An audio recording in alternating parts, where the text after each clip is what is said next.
Hey there, you're listening to Not Another TV podcast. This is our top 10 of the year episode. Top 10 for 2024, the week of December 21st, 2024. My name's Drew Koenig. With me, as always, my co-host, Mads Sassy. Mads, how we doing? We're good. I'm just glad that the week is over and that next week is Christmas because I get to take a breath for a little bit. Indeed. Work has just been insane. Both my jobs have been insane. I'm just kind of feverishly rocking myself, being like, it's only 4 more days. It's only 4 more days. Oh, right. Yeah. And then after that, it'll only be 6 more days.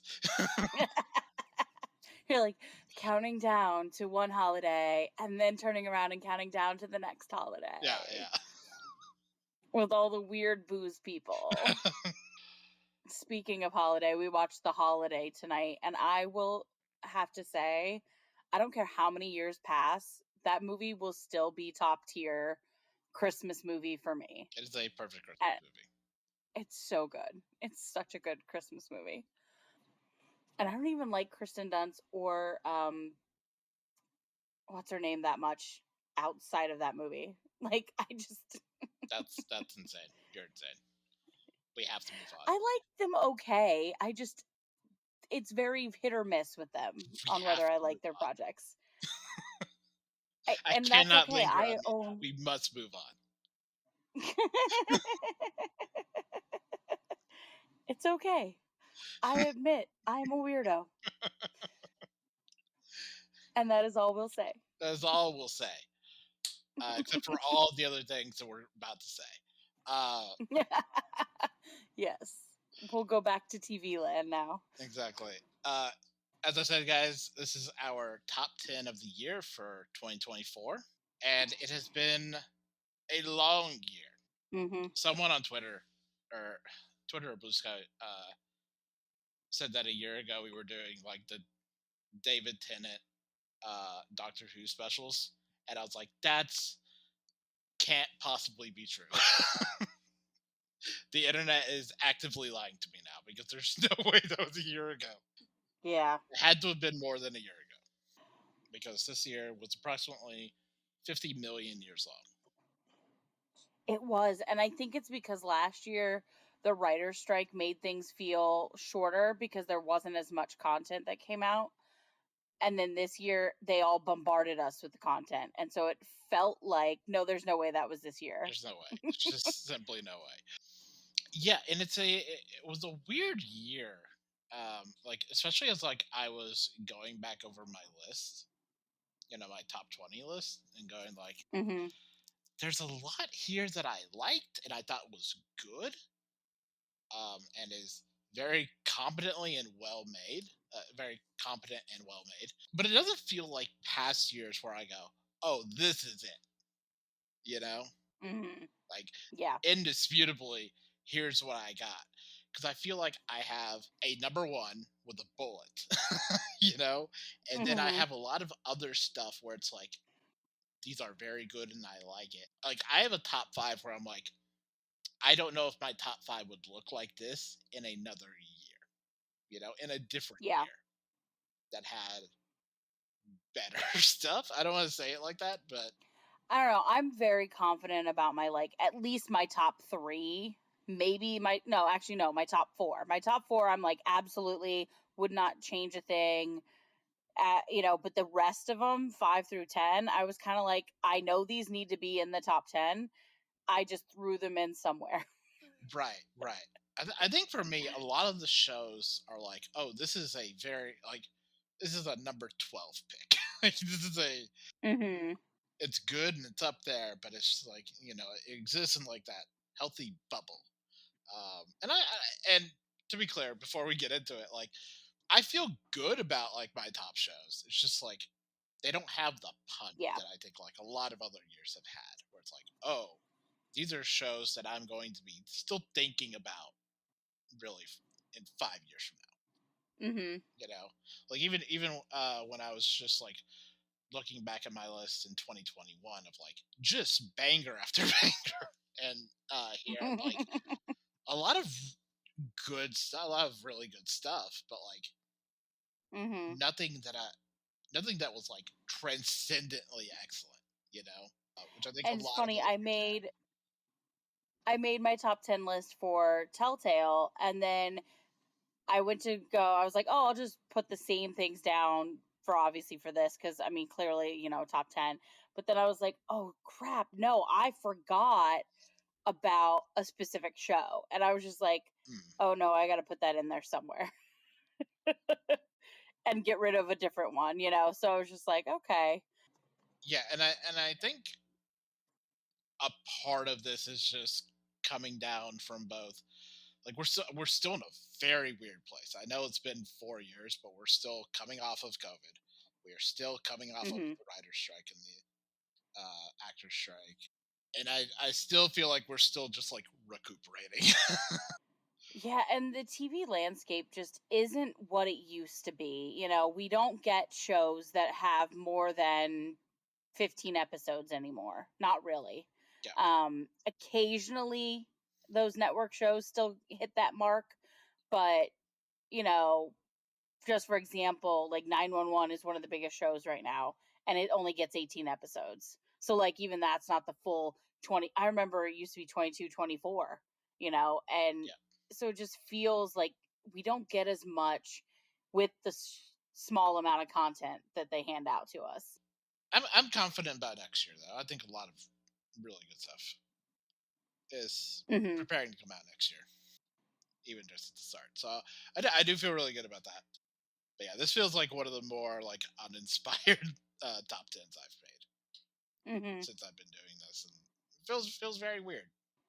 Before we get to our top 10, let's start off with some superlatives. Let's do it. So we're starting off with best performance. What do you have? I put down Jacob Anderson as Louis in Interview with the Vampire.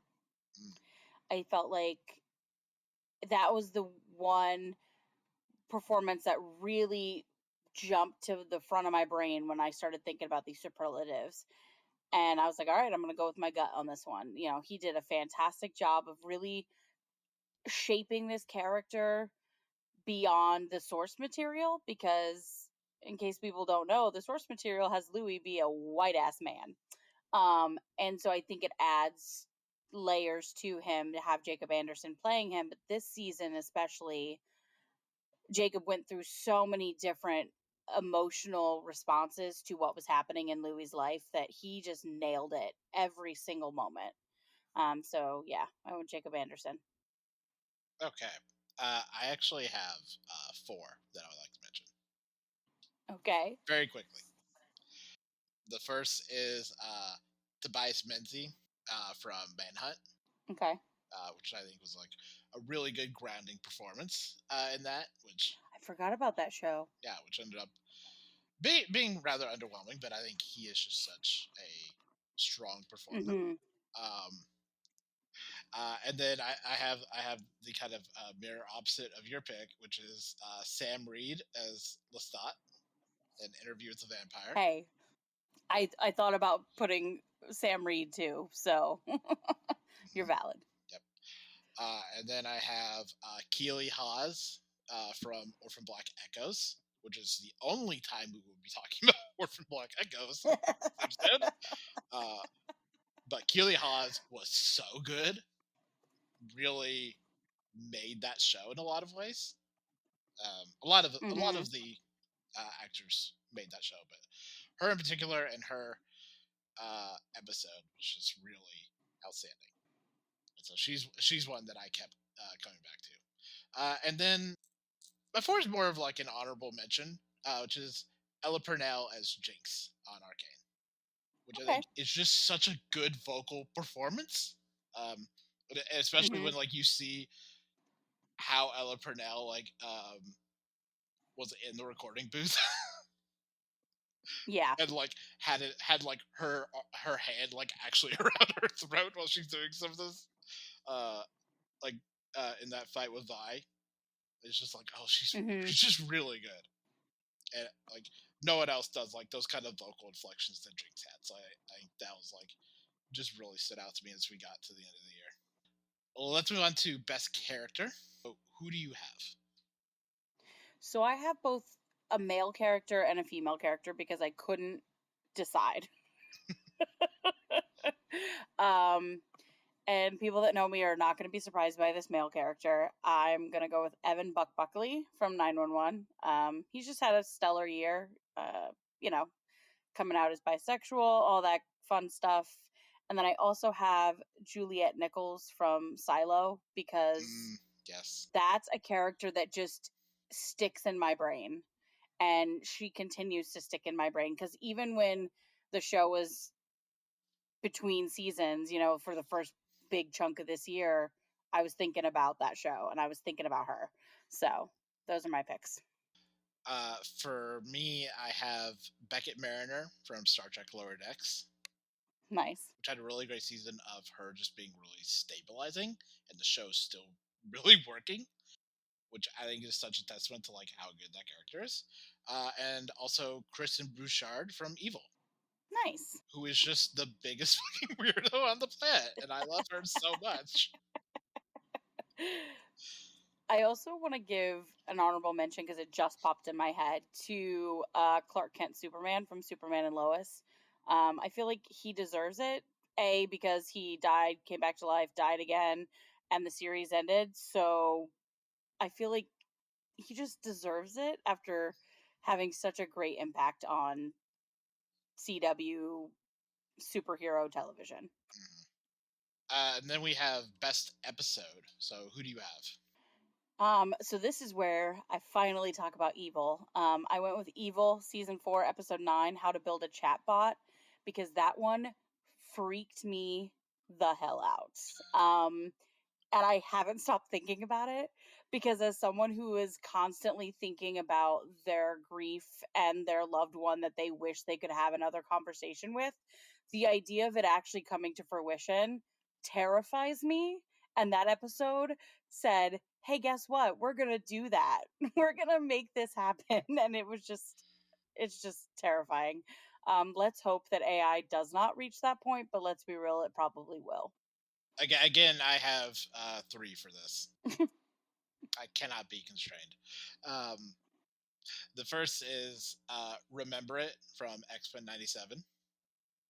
Okay. For obvious reasons, which Mm-hmm. I nominated for Go. Second is Pretend Like It's the First Time from Arcane, the Echo-centric episode. Mm-hmm. And then third, I have I Could Not Prevent It from Interview with a Vampire. Oh, yeah, that was a really good one.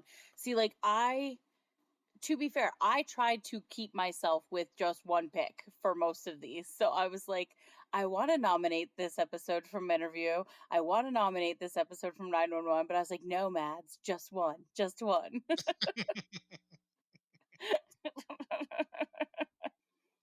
But yes, that was a great episode. I cannot and will not be restrained. All right, well, next year I have to remember that if you're not going to do it, I'm not going to do it. Okay. And next we have some best lines.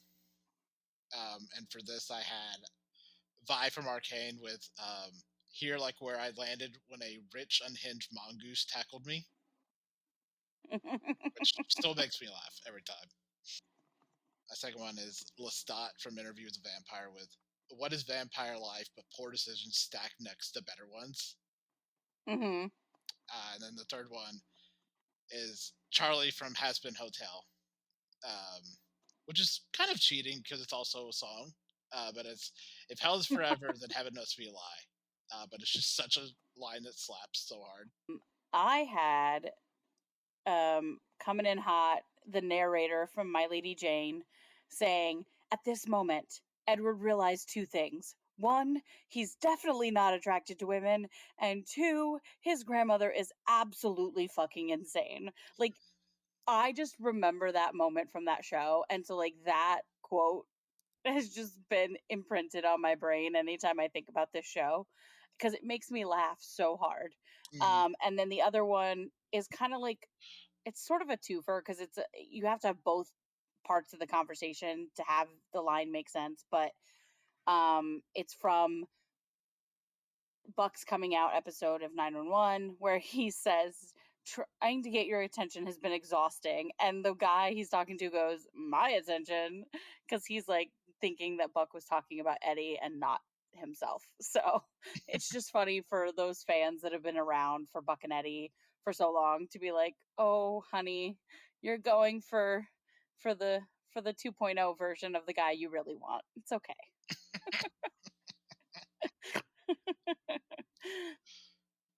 And then for best ship, like last year, I have 2 serious picks and 1 unserious pick. Yep. My first one is Caitlin and Vi from Arcane. Mm-hmm. Second is Jane and Guilford from My Lady Jane. Yes, me too. And then my unserious pick is Jason Momoa and all of his weird interests on the roam. I wondered what your unhinged pick was going to be this year. And that is very fantastic. I totally didn't realize that Jason Momoa stuff was this year. So I, knowing what you did last year, was like, well, that means I can pick more than one ships. So I have one that is a non-canon ship and 2 that are canon. Obviously, do we really have to guess at this one? The non-canon one is Buck and Eddie, for obvious reasons. But my canon ones are the Doctor and Rogue, and Jane and Guilford. Yep. Because Jane and Guilford are the best couple probably to come out of this year. It's really good. And it was one episode, but man, the chemistry between Ncuti Gatwa and Jonathan Groff was just so electric that I'm like, I need more of this now. And then for biggest disappointment, this was the weird one because I don't really have one. Like anything that I thought wasn't good this year, I kind of went in imagining that it wasn't going to be good. Like I wasn't disappointed by Avatar: The Last Airbender because like I kind of knew what I was going into for that. Yeah. So I guess if anything, my biggest disappointment was Disney canceling The Acolyte. Yeah. That's my disappointment. I have The Bear season 3 because I went into it having loved seasons 1 and 2 so much, and season 3 was just so horrendous. And I was so disappointed. And I was just like, how did I love this show? And then it just slapped me in the face. That was my biggest disappointment. But I can also concur about The Acolyte being canceled and also Dead Boy Detectives, because Netflix and Disney can go fuck themselves. Yep. And then show we will miss the most from 2024. And I have What We Do in the Shadows, Star Trek Lower Decks, and Evil. Mm-hmm. And those first 2 we will be talking about in January when we come back. But yeah, just tremendous, excellent. I'm going to miss all of them so dearly much. And kind of honorable mention to Arcane, even though it'll be coming back in different forms. I don't think it was like present enough for me to really miss it, but I will very much still miss it. I have Star Trek Lower Decks. Curse you, Drew, for getting me sucked into this last year, if only for me to have to say goodbye so soon, but like also feel like I've had it forever. And I have Evil because that show just slapped from start to finish. I also put The Acolyte because I was actually anticipating they would get more seasons, and so I'm going to miss what I thought we were going to have and that we didn't get. And an honorable mention goes out to Superman and Lois, because while I didn't really talk about it a lot publicly, that was a show that I would watch week to week for the 4 seasons that it was on, because Superman will always be my comfort superhero. So, yeah. And then best non 2024 show we watched this year. For me, because we spent so much this year watching it, I have to go with Adventure Time. Um, for me, since I am autistic and I hyperfixate on things and watch them over and over and over again, even though I've watched them a million times, I'm going with Queer as Folk because this year I really, really clung to that show and watched it either from start to finish in a binge watch fashion or just pick random episodes throughout the year, you know. But it took up a lot of my time this year. I feel like that So was your Queer pick last year too. yeah, probably because it's been my hyperfixation for the last 2 years. So are we surprised, people? I No, think we this might shouldn't be be. cheating, but How is that cheating I if it's don't the know. same show? Yeah, It's the I only think it's non, because it's the same show. It's what makes it but cheating. it's the only non. It's the only non 2024. Okay, fine, fine, fine. I will, I will say White Collar because I watched a lot of that in the last half of this year. How about that? Okay, There we go. okay, We'll say White that's Collar. fair. Matt Bomer, always. Matt Bomer, always. And then for our last category here, a new edition for 2024. Who had the best year? And I have two picks here. The first is Anna Sawai, who Hmm. started the year with Monarch Legacy of Monsters, um, did Shogun, won an Emmy for that, and also did Pachinko. Oh yeah. So she had a tremendous year. And then also Ella Purnell, who did Arcane, Fallout, um, Hmm. Sweet Pea, Star Trek Prodigy, and might be coming back for Yellow Jackets next year. Um, Hmm. so just a really tremendous year. Like she is an actor that I am. Anytime she shows up, I go, oh, okay, I'm immediately interested. And she always picks interesting stuff. So So I also have two picks for this one. I have Nicola Coughlin. Is that who you say her last name? She, has had a great year. She's been everywhere. Um, her season of Bridgerton was probably one of the most talked about seasons of Bridgerton, I feel, and I've never watched the show. But she's going to be in the Doctor Who Christmas special. She did, Dairy Girls a couple of years ago. Like she's really definitely on the rise, and I'm so happy for her. She's been in the news for positive things, which is always nice too. And then my other one is Sam Reed because obviously Interview with the Vampire, he's been doing fantastic with that, but his Australian show, I forget what it's called, but he plays like a news anchor or something like that with, oh, what's her name from oh, Anna Torv. Anna Torv, comes out in the US, either just came out in the US or is about to come out in the US, and like everyone's talking about it. It's just he's been very much all over, and he is just such seems like such a nice guy, and I'm so happy for him that this next season of Interview with the Vampire is going to be all about him, and he deserves it. Mhm. That will take us into our top 10. And before we do that, Mads, do you have any honorable mentions that did not make it? For my top 10, Yeah. so it was like I said, I had made a top 10 for Telltale, and I had to bump one down to 11 that had been in my top 10 because I realized I'd forgotten about a show, and I don't know how I'd forgotten about putting it on my list, but I had for some reason. But number 11 is going to be Matlock, um, Mm. because Kathy Bates is just killing it, and this show is so much more than I anticipated it being, and I'm so excited for more of it. And then the other one that I didn't put on my top 10, but I always have a soft spot for is The Conners. It was only in the first half of this year, but still, it's it's that show that makes me feel good.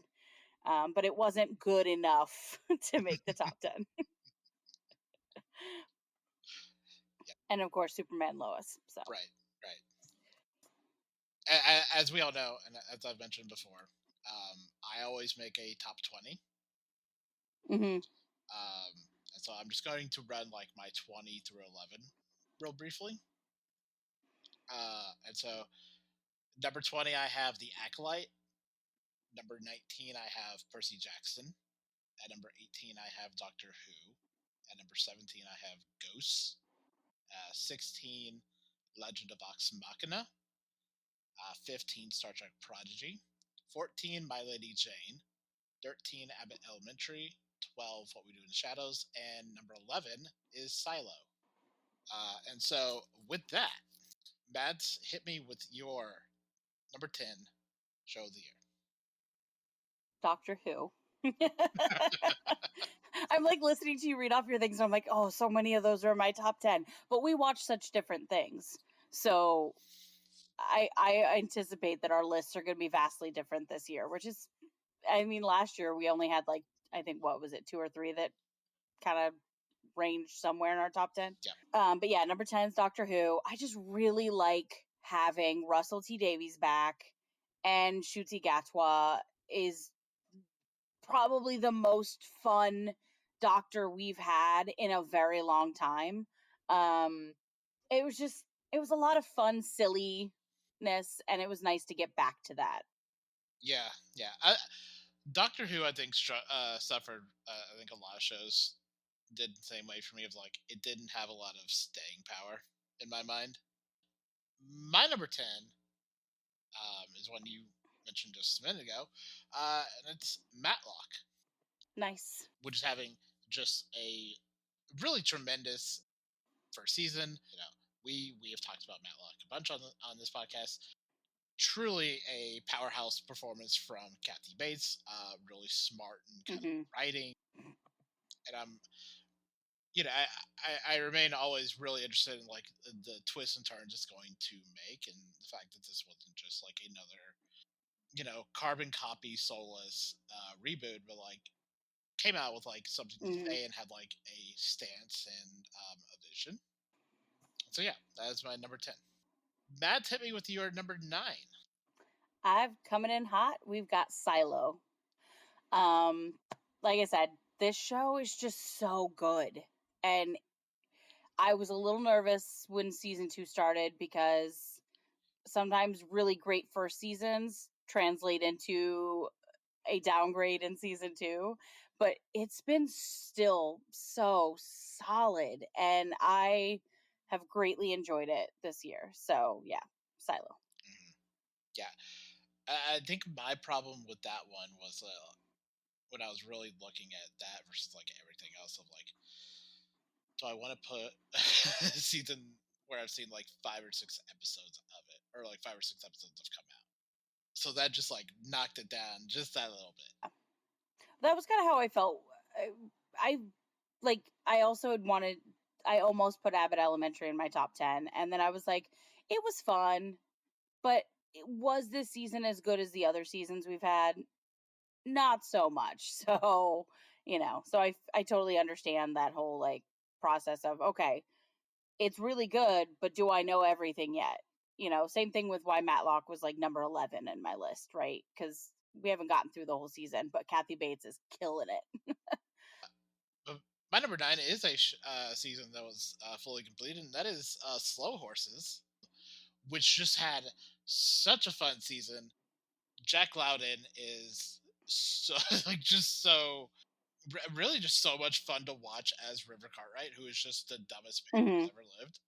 I love him so much, and just like all of his kind of affectations throughout this, and just the dumber he gets is just so enjoyable to watch. And Gary Oldman's just the grossest old man who's ever lived.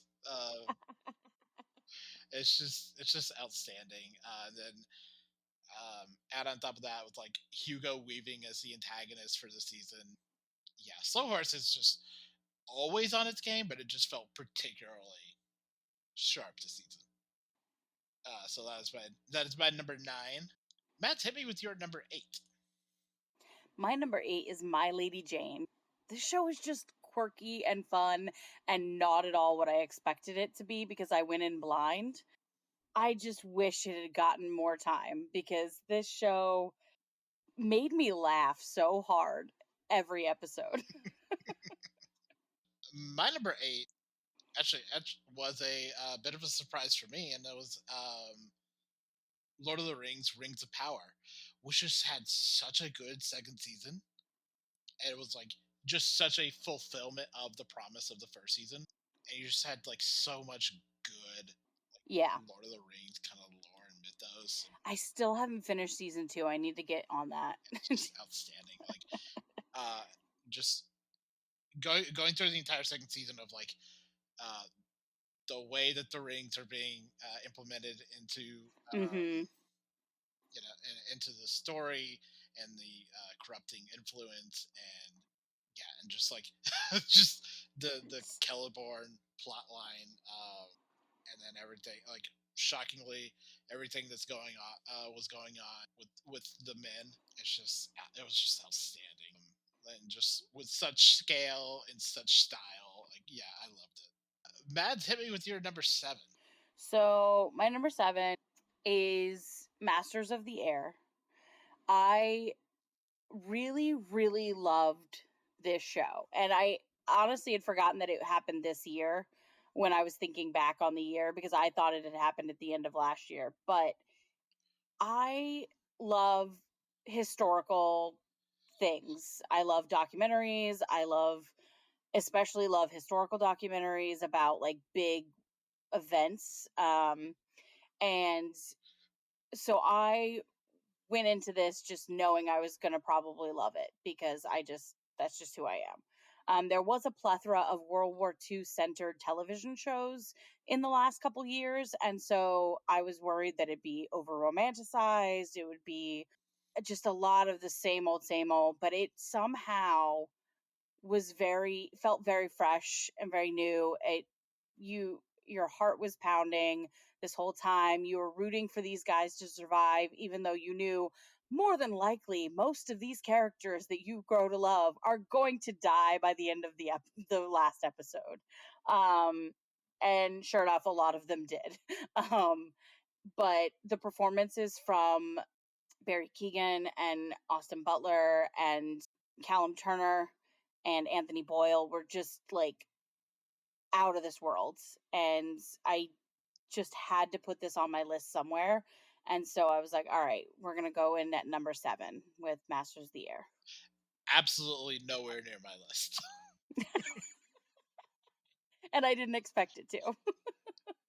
Not even remotely under consideration. I literally did a rewatch of it like a month ago. For my number seven, this is perhaps my most not necessarily controversial pick, but it is Arcane, which we talked Hmm. about. We had problems with. It is a messy, imperfect show. It is a messy, imperfect second season. But God, I just love it so much. I think when I got down to it, even with like all of the problems that I had, especially in the third act, there's not a single other show like it. No one is doing it on this level. Could things have been executed better? Sure, but so much of what we got in the season is so phenomenal. Like so much of like the fight scenes and Echo's episode and the soundtrack. It's just down the line. It's just so much care and devotion put into the show, and like just thinking about the sheer man hours of animation that went into this, like makes me sweat. Really, really love the show, and like the vocal performances like across the board are outstanding. Yeah, almost just like on a sheer enjoyment level, on like a in a visceral kind of way of like, yeah, it kind of Hmm. earns that seventh spot. Matt, hit me with your number six. So number 6 is The Acolyte. I just really, really loved Star Wars diving into an era of the lore that hasn't really been explored. And the performances from Amandla Stenberg and Manny Jacinto and the rest of the cast were just so phenomenal. The fight scenes were so inspired, and the weaponry was beyond what I ever expected to have from a Star Wars show. Like, come on, one of them had a freaking lightsaber whip. Like, what are you kidding me? And Manny's Jacinto can just crack his hilt in half and make two lightsabers. Like, first of all, the logic of that doesn't make any sense, but who cares? It was really cool. Um, it was just such a great show. And again, I'm disappointed that we didn't get more of this show because there was so much potential, so much left to explore. And I just, yeah, I just really loved it. So, yeah, The Acolyte. I had the Acolyte at number 20 more as like a statement. It could have easily not ended up on the list, but it was more of like a here it is, go fuck yourselves. Yeah, and I remember when we were covering it, I liked it a bit more than you did, which is fine. Yeah. We all know Star Wars has my heart and soul forever and ever, amen. So, Indeed. Yep. Yep. And my number 6 is Fallout. 2 back-to-back Ella Purnell shows, but yeah, this was such a well done adaptation of the video game series. So much of like the tone and the feel of it just felt so distinct and so right. yeah. Ella Purnell is so good in the lead role. Like she really makes a lot of that come alive, and also Walton Goggins. I was going to say, you can't not nominate Walton Goggins. You know, we can't not mention Walton Goggins and the controversial fuckability of the ghoul. I forgot about that. That you were like, is it weird if I think he's hot?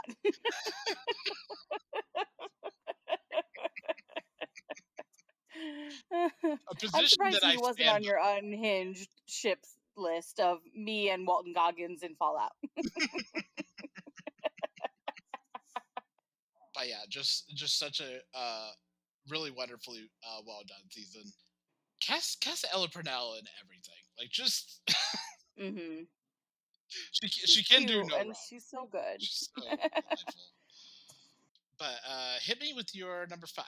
All right, so remember how I said Star Wars has my heart forever and ever, amen? This makes number 5 that much funnier.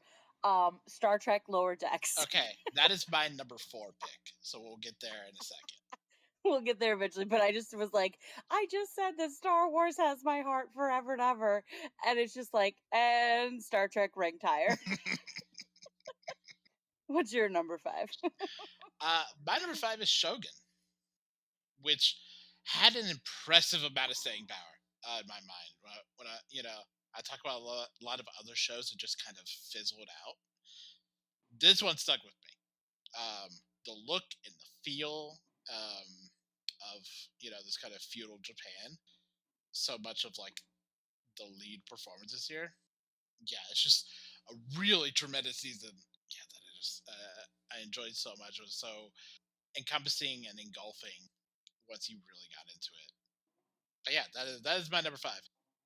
Mads, what is your number 4? So my number 4 is Evil. Okay, that's higher up for me. So we will talk. Okay. We will now talk about. We'll talk about it when we get to yours. Yes, Yeah. I figure once we get into these top few, there's going to be a couple of ours overlapping. Yeah. So. Which let's now talk about Star Trek Lower Decks, which is my number 4. God, what an absolute love letter to Star Trek. Again, this is a show we talk about so much on the podcast, but it's so fun. It's so pure. It is everything that can be loved about Star Trek and everything that is ridiculous about it. And like this season alone, we got tie-ins to other Star Treks.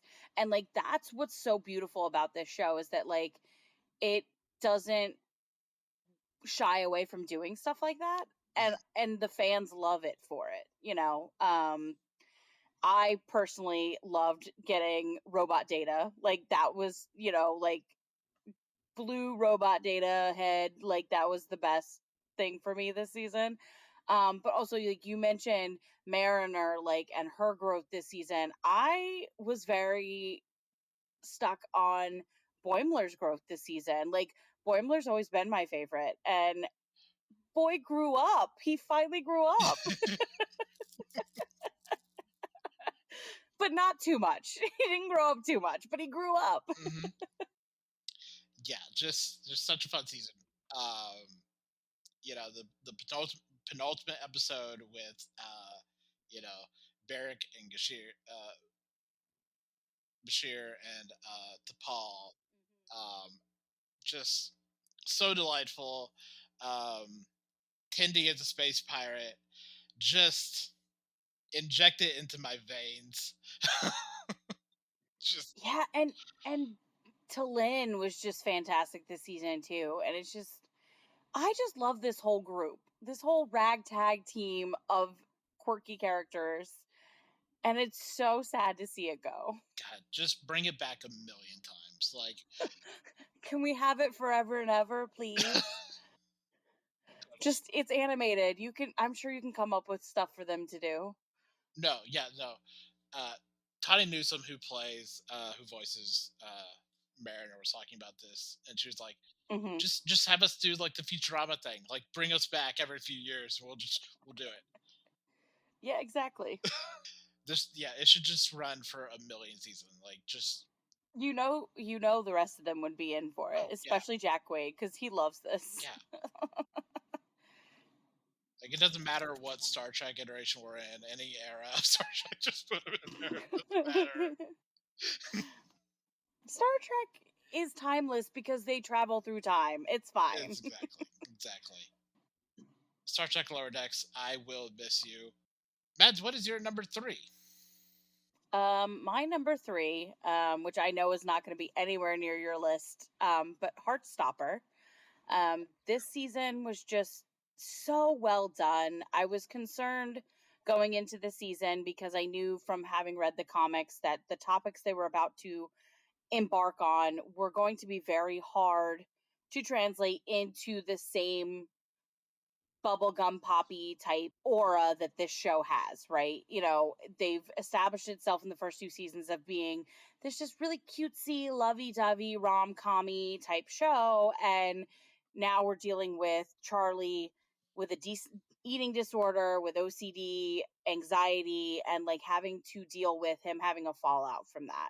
And so it's hard to know how they're going to balance that. And so I was nervous going in, but this season knocked it out of the park. They did a great job of covering those issues while also giving focus to the other kids in the group and their issues and their concerns about getting older and going off to college. And so it continues to be such a wholesome, heartwarming show that also has depth to it, and the addition of why do I always forget her name?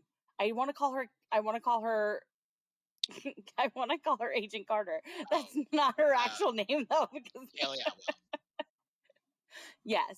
Um Adding her to the cast this season was so inspired considering they could not get um Nick's mom to come back.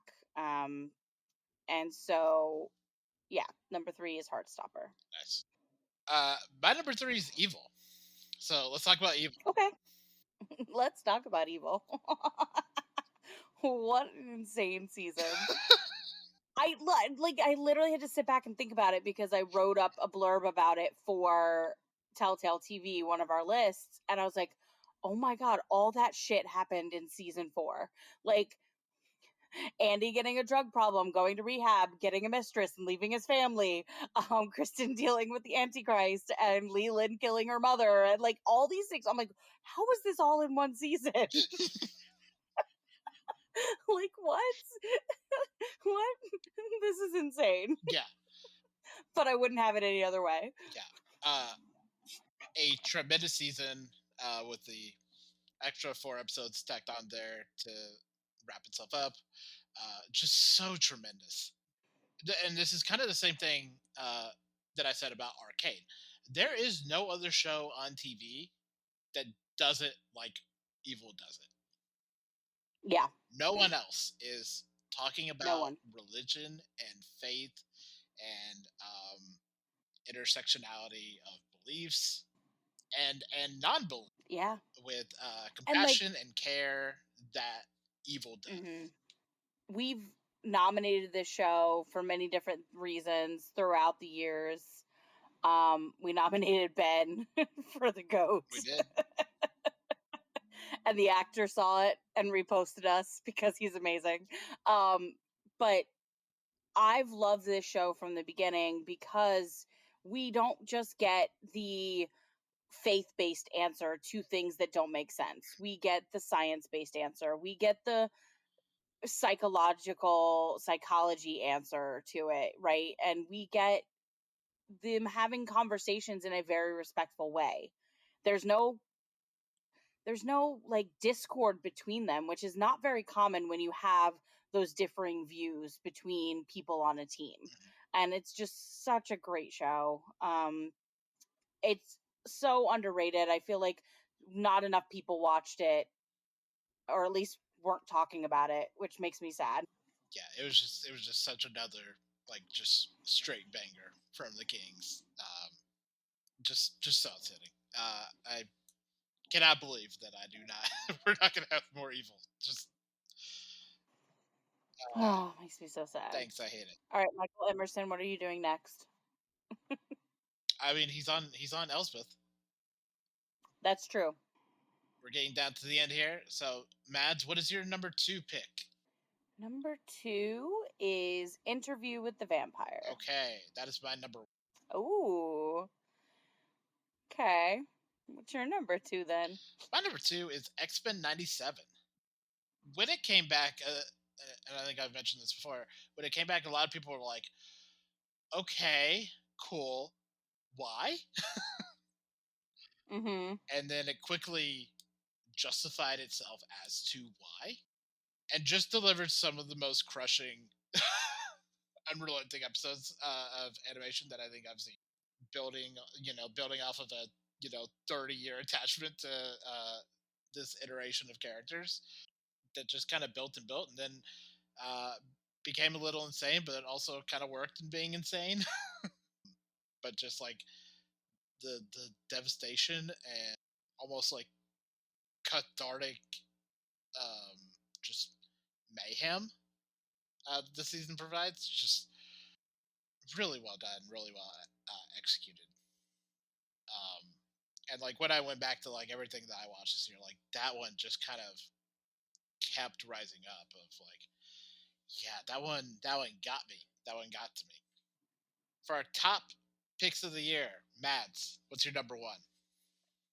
My number 1 is 911. I don't even It's have just a this joke is about this. it's just, and I know it's not going to be a number 1 pick for a ton of people. Is it the best written show of all time? No.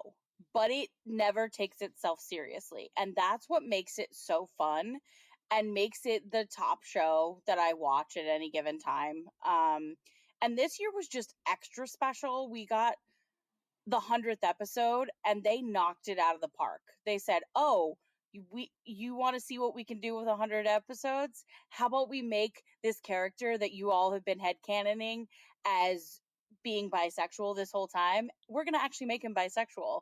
And then they don't backtrack on it. They let him have a sloppy, messy first relationship.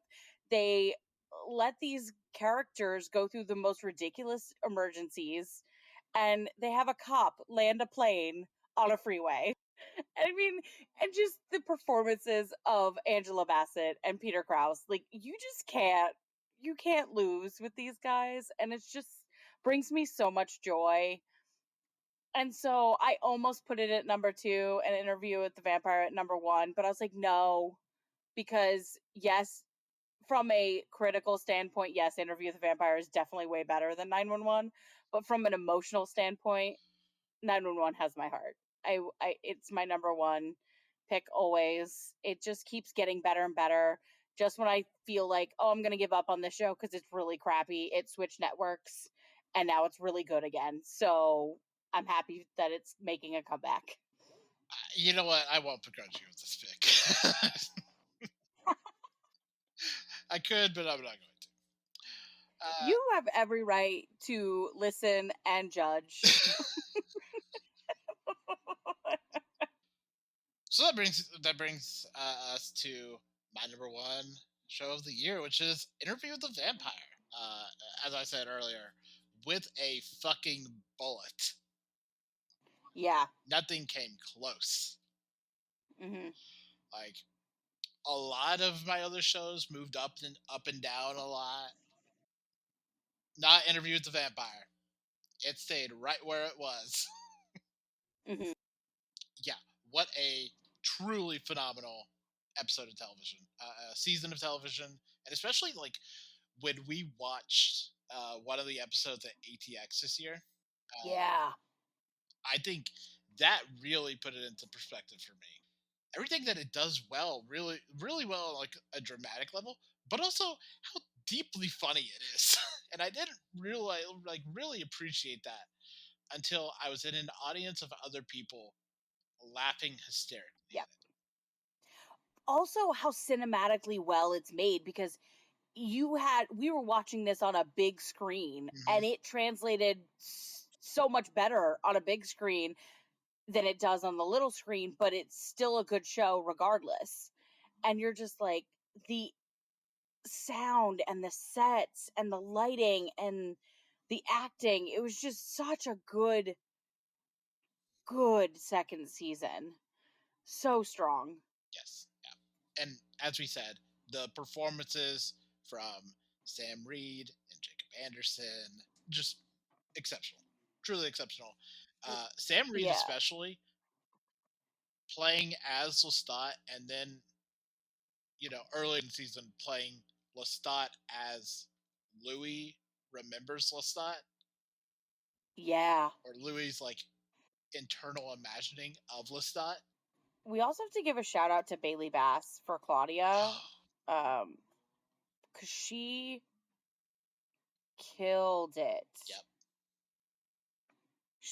It's not easy to recast a character, and she did so well. And Assad as Armand, like, oh my god! And we got to listen to him talk about performing in the show, the nuances of the show afterwards, and it's just, oh, so good. Or not Bailey, Delaney. Sorry, I was looking at the wrong one. I was like, wait, Bailey was the original Claudia.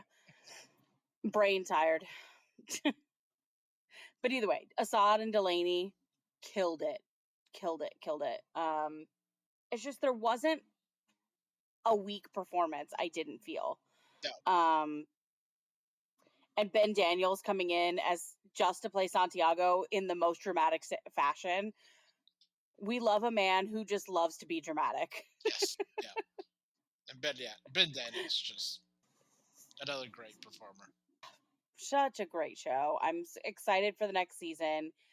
And like we said earlier, I'm excited for Sam Reed to just kill it, because he's going to kill it as the vampire Lestat. The rock star vampire Lestat. Which, oddly enough, one of my really close friends went to a convention in early December as Depression Robe Lestat from the end of the finale. She even had a cardboard keyboard with her. An excellent season of television. Like we talked about earlier, the trial was just Mm-hmm. a peak that television did not overcome. So good. And we talk about Sam Reed doing two versions of Lestat. You gotta also, like, Jacob Anderson did two versions of Louis. The fresher Louis and the more seasoned Louis of today. Having to reflect on himself when he was not as controlled or as open to the world as he is now, right? So Right. it's so interesting to see these two top performers of the show do variations of the same character. Yeah, it is such a masterclass of television and television acting. So that is our top 10 for 2024. Mads, what are we looking forward to in 2025? I am looking forward to, I know this will be very controversial, but I am looking forward to Dexter Resurrection. I'm really enjoying the prequel right now, Dexter Original Sin. So I'm looking forward to the sequel series that'll come out. I'm looking forward to the rest of the seasons of shows that we've already started to like. So like Matlock and 911. I'm looking forward to those. Yeah, whatever else decides to come out next year. I'm trying to think like off the top of my head what else is coming out, but those are the ones that are really at the front of my brain right now. Mm-hmm. So some things that come to mind for me: Harley Quinn, Oh yes, uh, yes. Yellow I'm ready Jackets. for my lesbians to come back. Yes, Yellow Jackets. Speaking of lesbians, Yellow Jackets. I need to get on that show. I really do. Yes. My beloved Yellow Jackets, and potentially Interview with a Vampire. I'm also, as weird as it is, I'm kind of looking forward to seeing the end of Stranger Things just to see how they end. I don't know, man. I'm not excited about it anymore. I'm intrigued, is where I'm at. I just need to know if the characters I like are going to make it to the end. That's all I care about. But I was never like as into that show as most of the fans are. Like, I enjoy it, No, but it was never like ride or die. I've never really liked Stranger Things. So Hey, listen, at this point, they're grown ass men, even though they're supposed to be high schoolers. yeah. On a lesser scale, there's Wild Cards, which we were big fans of in the first season. Yes. Oh, Severance season 2. Oh yes, absolutely. I'm intrigued for Severance season 2. I'm also ready for 911 Lone Star to end so that I can rid my life of it.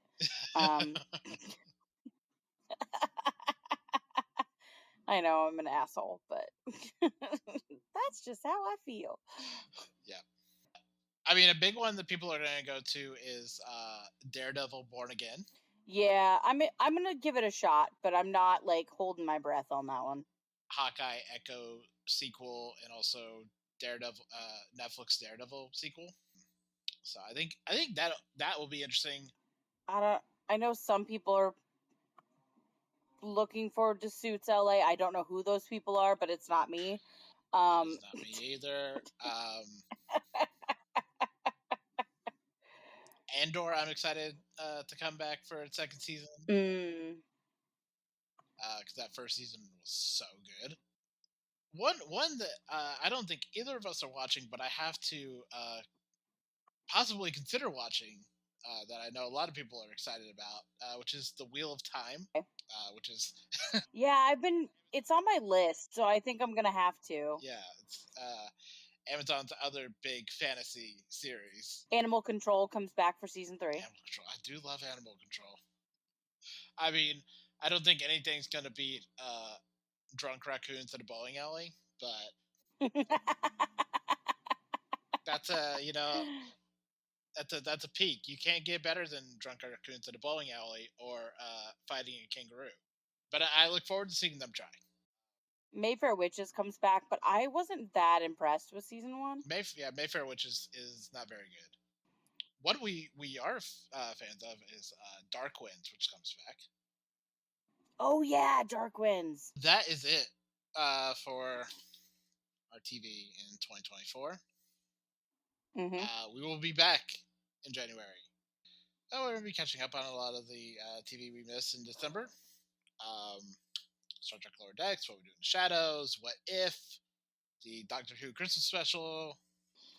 And I think we will be ready to get back into TV in 2025 in real earnest, because 2024 was kind of a down year for us. I don't think that we talked about as much TV as either of us wanted to talk about most weeks. But I think we will be fully back on our A game in 2025. And of course, we'll also have more Dimension 20. Of course, of course. So until we come back in 2025, Mads, where can we find you online? You can find me, not as much anymore, but I still have an account on Twitter at DorothyNYC89. But you can definitely find me over on Blue Sky talking about TV that I'm watching because I'm currently doing a very slow, very, very slow Supernatural rewatch over there at DorothyNYC89. And then you can catch me on Tumblr at MadsWorld15. Nice. And you can follow me on Blue Sky at Drew Koenig, and everywhere else at that social media handle, wherever you want to find me. And I will be starting up at Hidden Remote pretty soon, talking about a lot of broadcast television. I'll be reviewing Bob's Burgers pretty soon. We stopped watching Bob's Burger on the podcast. We got to go back to that. We should. They had a really good Christmas episode. It was a lot of fun. But yeah, keep an eye out for me over there. You can follow the podcast at Not Another TV Podcast at whatever social media platform you want to use and find us there. And you can email us at notanothertvpodcast@gmail.com with any thoughts, comments, or questions you may have about the show. You can find previous episodes of the podcast on Apple and Spotify, along with whatever other podcasting device you use.